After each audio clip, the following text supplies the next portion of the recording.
This is Land of Havilah, Leviticus 5. We're still on the sin offering for the common person. Yahweh already said it applies to any unintentional sin, but coming up he'll name some specific situations. Verse 1. If anyone sins in that he hears the voice of adjuration, he being a witness, whether he's seen or known, if he doesn't report it, then he shall bear his iniquity. Or if anyone touches any unclean thing, whether it's the carcass of an unclean animal, or the carcass of unclean livestock, or the carcass of unclean creeping things, and it's hidden from him, and he's unclean, then he shall be guilty. Or if he touches the uncleanness of man, whatever his uncleanness is with which he's unclean, and it's hidden from him, when he knows of it, then he shall be guilty. Or if anyone swears rashly with his lips to do evil or to do good, whatever it is that a man might utter rashly with an oath, and it's hidden from him, when he knows of it, then he shall be guilty of one of these. It shall be when he's guilty of one of these, he shall confess that in which he sinned, and he shall bring his trespass offering to Yahweh for his sin which he sinned, a female from the flock, a lamb or a goat, for a sin offering, and the priest shall make atonement for him concerning his sin. Comment: in verse 1, someone ignored the voice of adjuration to testify. In other words, the court put out a call for witnesses, but the person didn't respond. He knew something, but he stayed quiet because he didn't want to get involved. He was probably afraid his testimony might anger someone and lead to revenge. So like a coward, he didn't step forward. We should step forward, tell what we know, convict the guilty, clear the righteous, without fear of what might happen to us. Under the law of Moses, the cowardly person who refused to step forward and tell what he knew should confess his sin and bring a sin offering. Verses 2 and 3 need some background explanation. By Yahweh's law coming later in Leviticus, he classified all animals into one of two categories, clean or unclean. For example, cattle are clean, but donkeys are unclean. Certain species of birds are clean and others are unclean. A person could touch, kill, handle the carcass, and eat any of the clean animals, birds, fish, or insects, but not so for unclean species. We'll get to all that.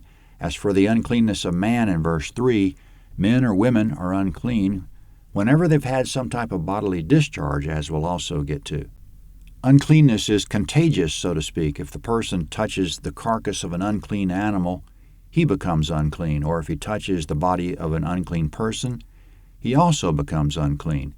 This is why Israelites arrived early in Jerusalem for pilgrimage feasts such as Passover. A person would almost certainly be unclean on a routine basis because he's probably been in contact with some person who's had a discharge or come in contact with a dead insect, so he arrived early in Jerusalem and sequestered himself and bathed to make himself ceremonially clean so that he could engage in the holy feast. In verses 2 and 3, a person should give a sin offering if he's touched the carcass of an unclean animal or creeping thing. A creeping thing includes most types of insects. And he should give a sin offering if he touches the uncleanness of man, which would be anything that proceeds from a person's body. This sounds very strict, but that's the law of Moses. It sets us up so that grace is the only way we'll make it in Yahweh's eyes. In verse 4, someone swore an oath rashly.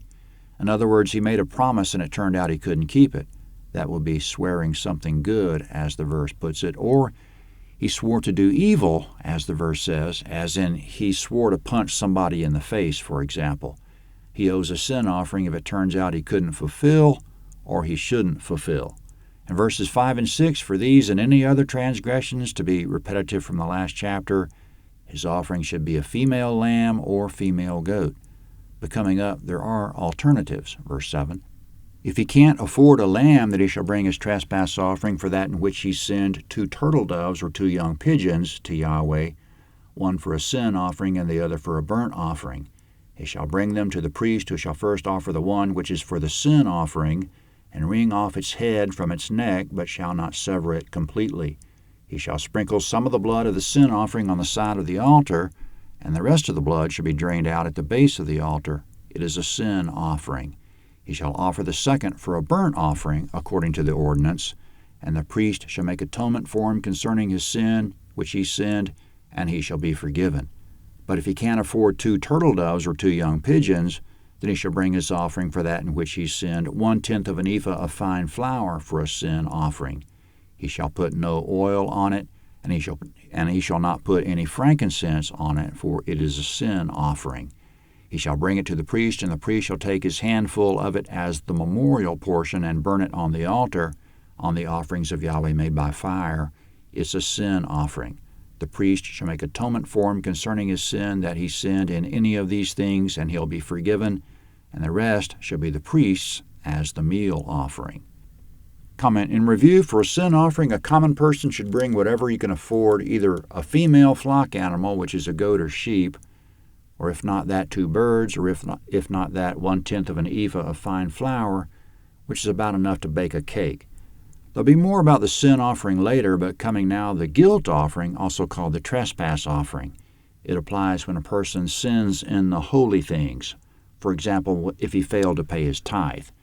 Verse 14, Yahweh spoke to Moses, saying, If anyone commits a trespass and sins unwittingly in the holy things of Yahweh, then he shall bring his trespass offering to Yahweh, a ram without defect from the flock, according to your estimation in silver by shekels, after the shekel of the sanctuary, for a trespass offering. He shall make restitution for that which he's done wrong in the holy thing, and shall add a 5th part to it, and give it to the priest, and the priest shall make atonement for him with the ram of the trespass offering, and he'll be forgiven. If anyone sins and does any of the things which Yahweh has commanded not to be done, though he didn't know it, yet he's guilty, and he shall bear his iniquity. He shall bring a ram without defect from of the flock, according to your estimation, for a trespass offering to the priest, and the priest shall make atonement for him concerning the thing in which he sinned and didn't know it, and he'll be forgiven. It's a trespass offering. He's certainly guilty before Yahweh. Comment in verse 15, a person should bring a guilt offering whenever he's trespassed in the holy things of Yahweh. So what's a holy thing? Just as Yahweh designated some things ceremonially clean and unclean, he designated some things holy. The tithe is holy, for example.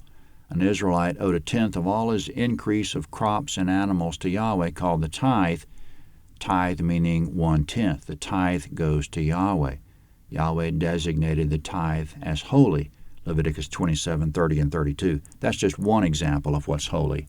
In verse 16, if a person's trespassed in a holy thing, for example, if he failed to bring in his tithe, he still owes it, that's his restitution, and he owes a 20% penalty, and he should bring a ram for trespass offering. It looks like that might be all, but the details aren't clear to your narrator. The last verse we just read was the end of the chapter, but the guilt offering continues in chapter 6. Some translations call it the guilt offering, but the World English Bible, the King James, and many others call it the trespass offering. Leviticus 6 is next.